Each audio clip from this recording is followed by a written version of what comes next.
شرافکن بابا دست خواست، بهتر از این نمیشه پدی. فقط مطمئنی که جواب میگیریم؟ آره بابا، باید ماشین استادمون رو ببینی، هر روز خدا داره تو بنز جی کلاس استوری میذاره.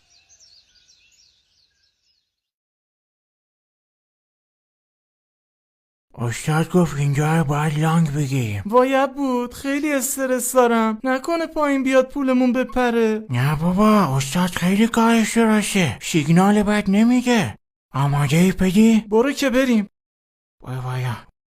وای 5 میلیون تومن تو 10 ثانیه. باورم نمیشه، چقدر راحت. پولدار شدیم پدی، تا آخر ماه بین زیر پامونه. به نظر چقدر بذاریم پدی؟ من میگم 100 تومن بذاریم. بابا 100 تومن گوزه؟ سودی نمیده که. بیا همیشه بذاریم پایه.